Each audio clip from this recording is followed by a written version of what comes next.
Prenez Nicole Kidman en bimbo peroxydé, Zac Efron à moitié torse nu et l'Amérique raciste des années 60, vous obtiendrez The Paperboy de Lee Daniels en compétition cette année. L'acteur Matthew McConaughey y incarne un reporter revenu dans sa ville natale de Floride. À la demande d'une femme, il enquête sur le meurtre du shérif de la ville, aidé par son frère.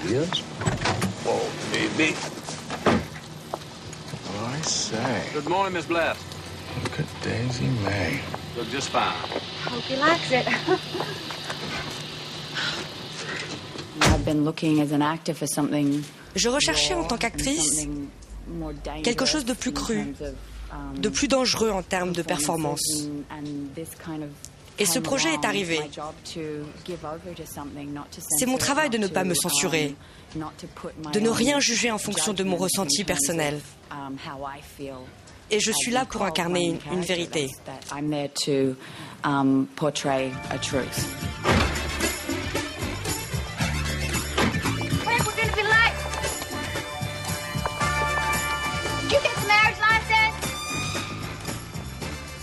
Ce n'est que le 3e film du réalisateur américain. Comme pour son précédent long métrage Precious, il adapte à nouveau un roman, signé cette fois de Pete Dexter.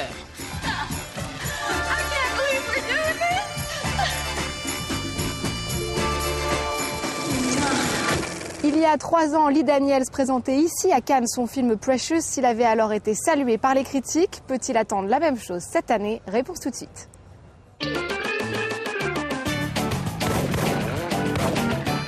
Paperboy, ça fait du beau tapis rouge avec des stars, John Cusack, Zac Efron ou Nicole Kidman qui électrisent les photographes. Mais malheureusement, ça ne fait pas un film. On patauge, on barbote dans le marais de Floride. Et c'est très décevant pour Lee Daniels qui nous avait habitués à beaucoup mieux.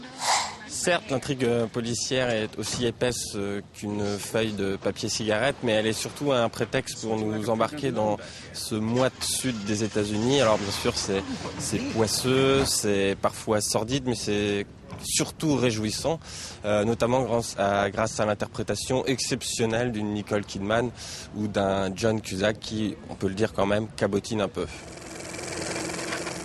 Et puis c'est un fait rare, elle aura monté les marches 2 fois à 50 ans d'intervalle avec le même film. La réalisatrice Agnès Varda est de retour sur la croisette avec son film Cléo de 5 à 7.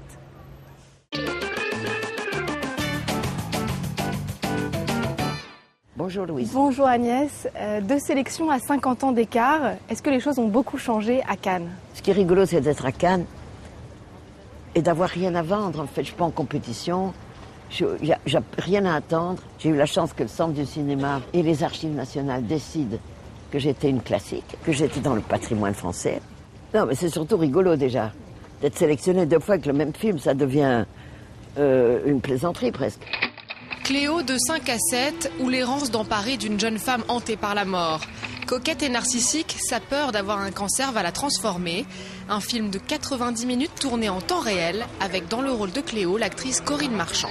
C'est un sujet universel. Avoir peur de la mort, avoir peur du cancer, et pour un soldat avoir peur de mourir, c'est pas un sujet à la mode, c'est un sujet. Alors vous l'expliquez merveilleusement bien, c'est un film toujours aussi actuel. Si vous deviez refaire ce film aujourd'hui, est-ce que vous changeriez quelque chose? Vous me demandez si je referais ce film comme ça. Oui, je pense. Parce que son sujet et la structure que je m'étais donnée me conviennent encore. On ne verrait plus des voitures DS, on ne verrait plus des bus à plateforme et des choses qui marquent les années 60. Mais en même temps, c'est pas daté parce qu'elle est altière, elle est intéressante. Elle n'est pas habillée d'une façon spécialement 60 d'ailleurs. Et bon, il y a des choses qu'on ne voit plus, des magasins de chapeaux comme ça, des choses... Mais je trouve... disons que le sujet et la forme que je voulais lui donner, je les revendique 50 ans après.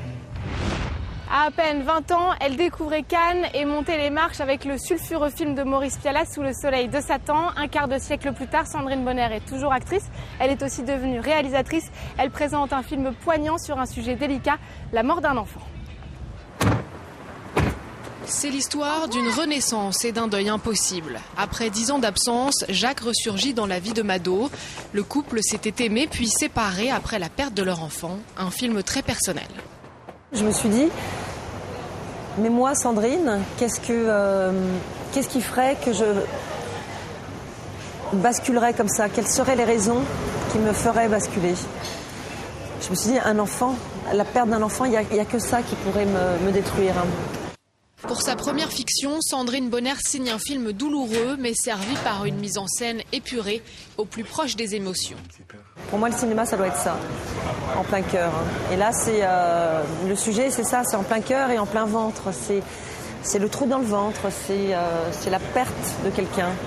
Dans le rôle de la mère Courage, Alexandra Lamy confirme son talent pour le drame. Son partenaire, William Hurt, ex-compagnon de Sandrine Bonner, est bouleversant dans ce rôle d'homme meurtri. Tous deux saluent le travail de direction d'acteur de la réalisatrice. Elle vient vous parler à l'oreille pour vous donner une indication. Jamais elle vous interpelle devant toute l'équipe en vous disant « Dis donc, ça va pas du tout, on va faire plutôt comme ça ». Non, elle vient vous voir et dit « Tiens, essaye comme ça ». Je pense que Piala et les autres, Chabrol, Rivette, tous les maîtres avec qui elle a travaillé, ils peuvent être très fiers d'elle aujourd'hui. Et puis Bollywood débarque sur la croisette. L'Inde compte bien profiter du festival pour développer son cinéma à l'international. Rencontre avec l'équipe d'un film venu tout droit des studios indiens.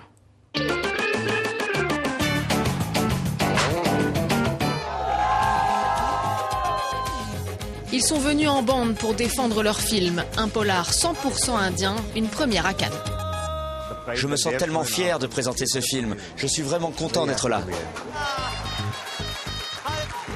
La plupart n'a jamais quitté l'Inde avant ce festival. Ils veulent incarner un renouveau et battre en brèche les clichés sur le cinéma indien. Gang of Wasseypur, c'est 5h20 grand spectacle sur fond de vendetta. Ni produit par Hollywood, ni réalisé façon Bollywood, il vise tout de même un public international. Une sorte de Slumdog Millionnaire maison, ce film qui a révolutionné le cinéma indien. Les gens avaient besoin de se réveiller et de réaliser qu'ils avaient un vrai potentiel et que ce qu'ils faisaient avant, c'était toujours la même chose. Anurag Kashyap et son gang espèrent bien voir doubler le nombre de films indiens présents à Cannes l'an prochain.